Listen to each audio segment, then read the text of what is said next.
Good morning विद्यार्थी मित्रों।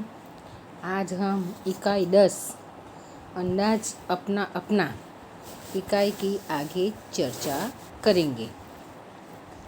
अब हमारा दूसरा तर्क वाला प्रसंग है तर्क की लगाम, कल्पना के घोड़े। आप साइकिल पर स्कूल जा रहे हैं। रास्ते में देखा तो एक आदमी हाथ मिलाकर आपको रुकने का इशारा कर रहा था કે તમે સાયકલ પર સ્કૂલે જઈ રહ્યા છો અને રસ્તામાં જોયું તો એક માણસ હાથ હલાવીને તમને ઊભા રહેવાનો ઇશારો કરી રહ્યો છે। આપ રૂકે તે તમે ઊભા રહી ગયા। उसने कहा कि बगल वाले गांव में मेरा जाना जरूरी है કે તેમણે શું કહ્યું કે બાજુના ગામમાં મારે જવું ખૂબ જ જરૂરી છે। आपने उस आदमी को साइकिल पर बिठाया और पास वाले गांव तक पहुंचाया। તમે તે માણસને સાયકલ પર બેસાડ્યો અને પાસેના ગામે પહોંચાડ્યો।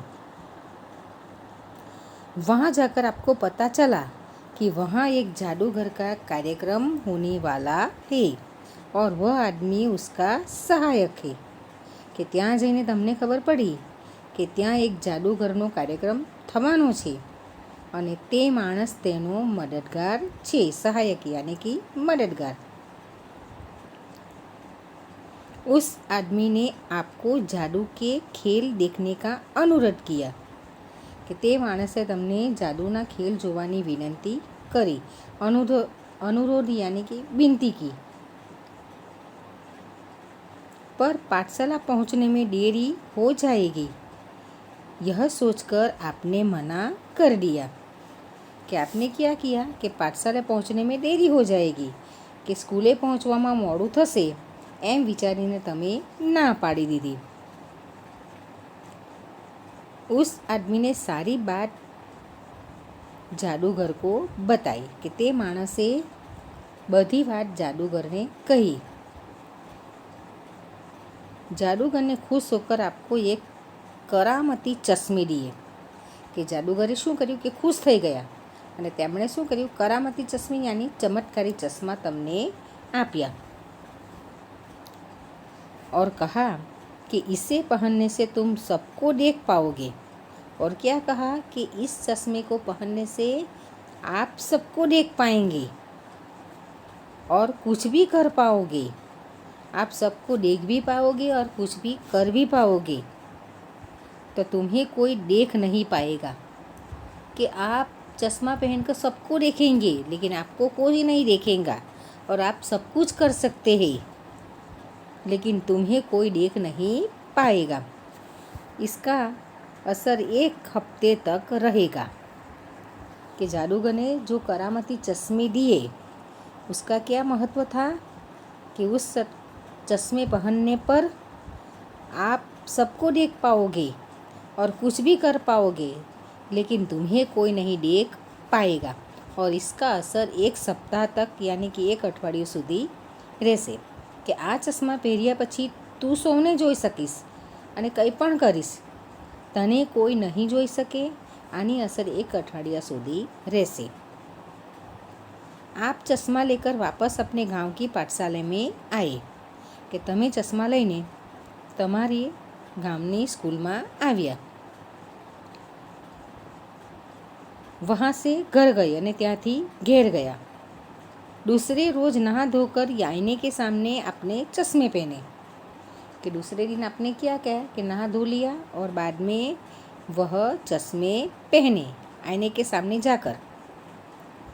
आईने में देखा तो सचमुच आप गायब हो चुके थे।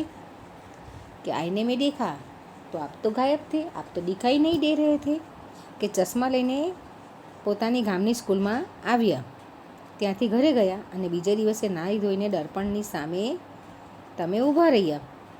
દર્પણમાં જોયું, દર્પણ યાની અરીસો, તો ખરેખર તમે ગાયબ થઈ ગયા હતા।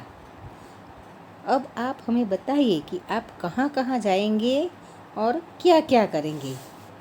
तो विद्यार्थी मित्रों, अब तर्क लगाइए कि इस चश्मे पहनकर आप कहाँ कहाँ जाएंगे और क्या क्या करेंगे। तो जादुई चश्मा पहनकर में कि हमें अपनी कल्पना के घोड़े दौड़ाने हैं, कि तर्क करने के हम क्या क्या करेंगे। तो हलवाई की दुकान में जाकर मन चाहे मिठाई खाऊंगा, मुफ्त में फिल्म या नाटक देख पाऊंगा, मुफ्त में जादू के खेल देखाऊंगा, फुलवारी में से फूल तोड़ लाऊंगा, पेड़ पर बैठकर फल तोड़कर खाऊंगा, पड़ोसी से के घर की चीज़ें इधर से उधर रखकर उन्हें डराऊंगा। तो विद्यार्थी मित्रों, आपके मन में जो जो तर्क आए वह आपको लिखना है।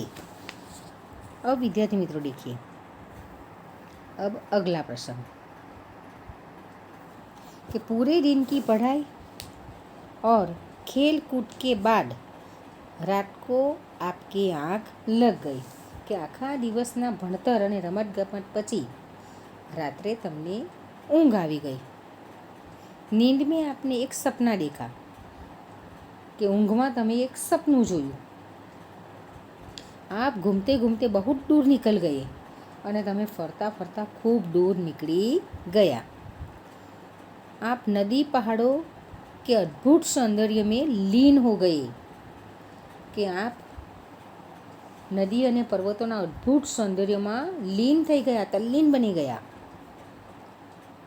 आपको पता भी न चला और आप चलते चलते जंगल में पहुंच गई। और आप इतने मगन हो गए कि आगे चलते चलते आप जंगल में पहुंच गए कि તમને ખબર જ નહીં પડી અને તમે ચાલતા ચાલતા જંગલમાં પહોંચી ગયા। यकायक आपके सामने एक शेर आ गया અને અચાનક તમારી સામે એક શેર આવી ગયો, કે સિંહ આવી ગયો। शेर को देखकर आपको होश आया અને શેરને જોઈને તમને ભાન થયું। હોશ આયા યાની ભાનમાં થયા। आप घबरा गए કે તમે ગભરાઈ ગયા। મારે ડર કે આંખે બંધ કરી લી અને તમે એટલા બધા ગભરાઈ ગયા કે ગભરાટના માર્યા તમે તમારી આંખો બંધ કરી દીધી, કે આંખો મીચી દીધી। आपने ईश्वर को याद किया कि तब हमें कुछ भी नहीं याद है, कि जब हमें डर लगता है, भय लगता है, तब हम पहले ईश्वर का नाम लेते हैं, उसका स्मरण करते हैं। और आपने ईश्वर को याद किया और कहा, काश मेरे पास पंछी की तरह पंख होते तो। અને તમે ઈશ્વરનું સ્મરણ કર્યું અને શું કહ્યું કે અરે મારી પાસે પક્ષીની જેમ પાંખો હોત તો। तभी चमत्कार हुआ અને ત્યારે શું થયું? ચમત્કાર થયો। और आपके हाथ की जगह पंख उग आए અને તમારા હાથની જગ્યાએ શું થઈ ગયું? તમને પાંખો મળી ગઈ, તો કે પાંખો આવી ગઈ। आप बड़े खुश थे कि તમે ખૂબ જ ખુશ હતા। जान भी बची और पंख भी मिल गए, કે જીવ પણ બચી ગયો અને સાથે સાથે તમને પાંખો પણ મળી ગઈ। સપના તૂટા અને પછી અચાનક સપનું તમારું તૂટી ગયું, કે સપનું ખંડિત થઈ ગયું। आपने नींद से आंखें खोली, आपने पाया कि आपको हकीकत में हाथों की जगह पंख मिल गए हैं। અને તમે ઊંઘમાંથી આંખો ખોલીને તમે જોયું તો હકીકતમાં તમને હાથની જગ્યાએ પાંખો મળી ગઈ છે। मेरे परिंदे दोस्त, अब बताइए कि आप कहाँ कहाँ जाएंगे और क्या क्या देखोगे। कि आपके हाथ की जगह आपको क्या मिल गई? पंख मिल गई। तो मेरे दोस्तों, आप कहाँ कहाँ जाएंगे और क्या क्या देखेंगे। तो विद्यार्थी मित्रों, यहाँ हम तर्क के घोड़े लगाते हैं कि उड़ने के लिए पंख मिल जाने पर हम क्या करेंगे। तो मैं आसमान में बादल के पास जाकर उन्हें देखूंगा, मैं पक्षियों से मित्रता करूंगा, मैं पक्षियों के साथ उड़ने की शर्त लगाऊंगा, मैं उड़कर बाजार से चीज़ें ले आऊंगा, मैं पेड़ों पर बैठकर फल तोड़कर खाऊंगा, मैं पहाड़ों पर जाकर आनंद मनाऊंगा, मैं दूर रहने वाले मित्रों के घर जल्दी पहुंच जाऊंगा। मैं जंगल में जाकर शेरों तथा बाघों को नज़दीक से देखूंगा। तो विद्यार्थी मित्रों, ये तो हमने कुछ तर्क लगाए, आप और भी तर्क लगा सकते हैं।